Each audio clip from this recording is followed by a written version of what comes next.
On a eu la chance, c'est que, avant qu'on commence officiellement notre rencontre, il y a Bernard Pissarro, qui est un éminent médecin de la santé publique, qu'on connaît depuis des années, très engagé, et il nous a envoyé au débeauté un texte. Et je me propose, ce sera un petit peu l'ouverture, en quelque sorte, de notre soirée sur la tolérance. Donc comment un acteur de la santé publique, très investi dans ces questions, membre de la conférence régionale de santé d'Île-de-France à travers l'ARS, comment il entrevoit toutes ces questions, comment il les pose. Je te donne la parole. Le mieux, c'est de se mettre ici. C'était pas absolument prévu comme ça, mais enfin bon, je veux bien intervenir d'entrée de jeu. Effectivement, quand j'ai reçu l'avis sur la tolérance et que j'ai lu l'introduction, je me suis dit, mais de quelle tolérance s'agit-il? Il s'agit manifestement de la tolérance des professionnels comment ils ont amené à tolérer ce qui leur arrive et comment est-ce qu'ils tolèrent ces vilains malades qui leur posent des tas de problèmes. Alors je me suis posé, moi, la question dans le sens inverse, parce que c'est dans mes habitudes de me poser les questions dans le sens inverse, et je me suis dit qu'est-ce qu'il en était de la tolérance des malades? Parce que eux aussi, ils ont à faire preuve de beaucoup de tolérance. En fait, on ne leur demande pas beaucoup leur avis, puisqu'ils sont embringués dans un certain nombre de choses, ils n'ont pas beaucoup de choix, mais du coup, ils se trouvent confrontés à un certain nombre de choses qui sont, disons, intolérables.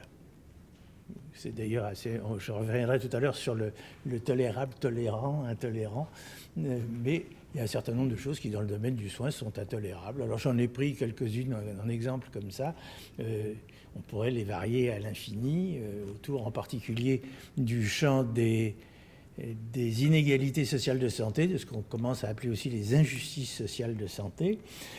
Par exemple, si vous prenez un rendez-vous, si vous avez un rendez-vous très rapidement, c'est habituellement parce que vous avez accès à un secteur privé plus cher. Si vous n'avez pas les moyens, vous attendez beaucoup plus longtemps votre rendez-vous. Personnellement, je trouve que ce n'est guère tolérable.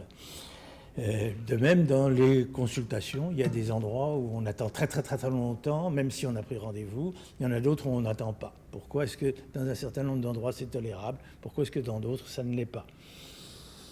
Bon, on pourrait multiplier les exemples à l'infini comme ça, mais du coup, je me suis repenché, moi, sur le mot tolérance. J'aime bien me pencher sur le sens des mots, parce qu'effectivement, derrière la tolérance, qu'est-ce que ça cache? Alors j'ai été regarder dans les dictionnaires, et la plupart des définitions des dictionnaires donnent autour de la tolérance un sens qui inclut une certaine condescendance. Alors si je reprends, alors là je les ai pas retenus par cœur, si on prend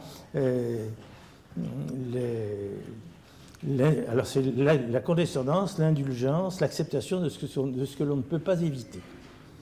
Alors, la tolérance religieuse est dans le même sens, c'est la condescendance envers ce qui n'est pas essentiel dans sa croyance, dit Littré. Littré dit aussi, c'est l'admission du principe qui oblige à ne pas persécuter ceux qui ne pensent pas comme nous en matière de religion, ou la disposition de ceux qui supportent patiemment des opinions opposées aux leurs.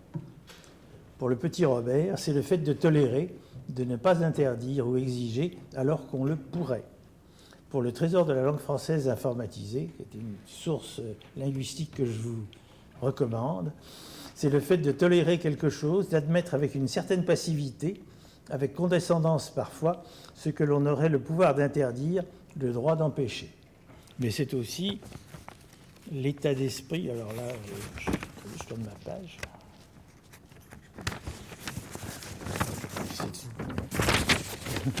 Merci.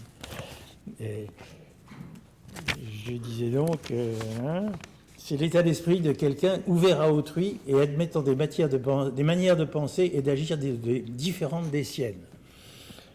Comme dans le même sens, le petit Larousse illustré, c'est le respect de la liberté d'autrui, de ses manières de penser, d'agir, de ses opinions politiques et religieuses.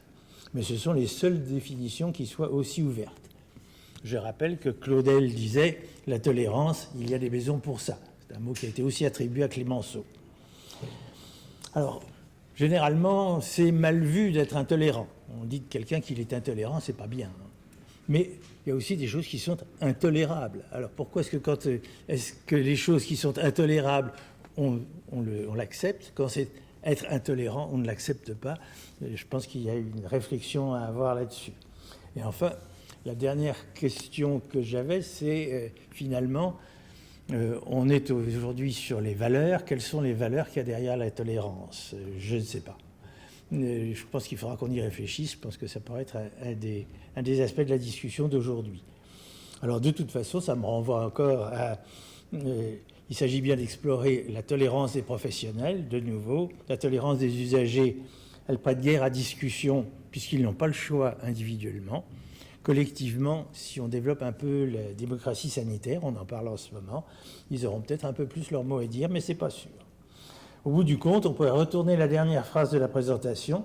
Ne faudrait-il pas ajouter à la tolérance un supplément d'âme que l'on appelle simplement respect, curiosité ou sollicitude? Faut-il ajouter à la tolérance au respect, à la sollicitude, à la patience, à la compréhension, à la solidarité? Et au total, la tolérance suffit-elle, qui était le titre?